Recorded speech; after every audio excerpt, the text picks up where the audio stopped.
Kasus Vina sampai hari ini target penyidik itu hanya satu, yaitu Peggy. Jadi kalaupun nanti disidangkan, yang diadili hanya satu, yaitu Peggy. Mungkin bersalah, mungkin tidak bersalah. Kalau Peggy sudah divonis nanti, sepertinya penyidik akan menganggap kasus ini sudah selesai. Karena 2 dari DPO dianggap fiktif. Makanya saya dari tim Hotman 911 mengusulkan kepada Pak Jokowi, ini tidak bisa lagi dengan pro justisia hanya dengan memakai hukum acara pidana. Kalau hukum acara pidana kan 2 alat bukti cukup langsung bersalah. Masalahnya dalam kasus ini bertolak belakang satu sama lain.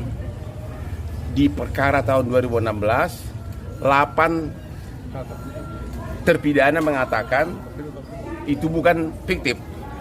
Kok sekarang mengatakan fiktif? Di perkara 2018, 7 terpidana mengatakan Peggy terlibat, tapi nggak tahu Peggy yang mana.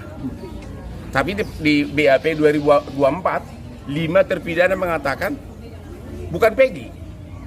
Jadi Peggy yang sekarang itu dari 6 terpidana, 5 mengatakan bukan Peggy pelakunya. 1 mengatakan iya. Berarti 5 lawan 1. Memang dalam undang-undang tidak diatur kalau lebih banyak saksi apakah menang atau tidak. Cuma harusnya logikanya kalau saksi saya lebih banyak menyatakan Peggy tidak terlibat, harusnya tidak terlibat.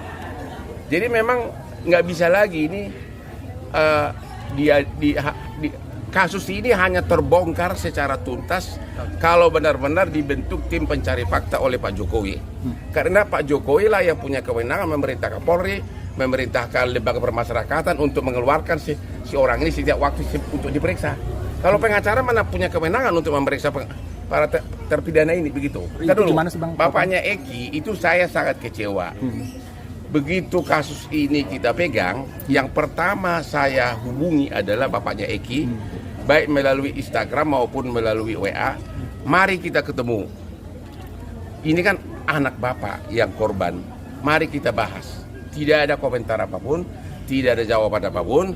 Tiba-tiba 4 hari lalu, saya sudah lewat dari 3 minggu, tiba-tiba ada utusan dari katanya dari Bareskrim yang mengaku utusan dari bapaknya Eki, meminta kita sebagai kuasa hukumnya.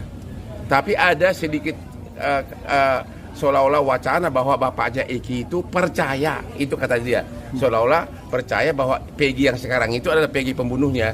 Jadi seolah-olah kita jadi kuasanya dengan syarat harus setuju bahwa Peggy sekarang ini adalah Peggy pembunuhnya gitu loh. Dan saya total tolak, ya, saya total tolak karena saya nggak mau disyaratkan begitu. Dan lagi pula udah kecewa kita 3 minggu dia tidak mau hubungin kita. Jadi kita mempertanyakan ada apa dengan bapaknya Peggy ini, bapaknya Egy ini? Kenapa sebagai seorang polisi, padahal dia dari awal penyidikan ikut mencari para pelaku ini. Yang arahnya kemungkinan besar bapaknya Egy akan menyatakan bahwa itu Peggy, hanya itu target utamanya. Bang, kan kemarin baru beberapa hari ini salah satu saksi juga mencabut BAP. Siapa itu? Liga Akbar. Ya. Nah, itu bisa meringankan hukuman dari Peggy Setiawan ini nggak sih, Bang? Ya bisa, makanya saya bilang Peggy ini masih samar-samar nanti apakah dia vonis bersalah atau tidak. Karena di BAP 2024 5 terpidana mengatakan bukan dia pelakunya. Hanya 1. Ya, kalau saksi lain kan hanya melihat samar-samar dari jauh. Iya. Hanya lihat 100 meter. Kalau 5 terpidana mengatakan bukan, itu di BAP 2024. Tapi di BAP 2016 8 mengatakan Peggy pelakunya. Cuma nggak tahu Peggy yang mana gitu loh. Berarti ada kemungkinan juga kalau Peggy yang sekarang tertangkap ini bakalan bebas. Semua kemungkinan bisa. Bahkan arah bebasnya itu lebih condong. Karena itu yang bisa mendobrak birokrasi. Agar dicari sebenarnya apa sih, kenapa BAP tahun 2016 begitu rapi. 3 pelaku DPO, 2 pelaku DPO begitu rapi ditulis peranannya. Nah, jenis motornya ada, cara merkosanya ada. Bahkan 2 dari pelaku DPO ini adalah yang membawa korban ini ke flyover. Ya berarti kalau itu tidak ada, berarti putusan yang dulu berarti cacat semuanya dong. Padahal di putusan itu sudah diuraikan gitu. Hanya saya bilang ada apa?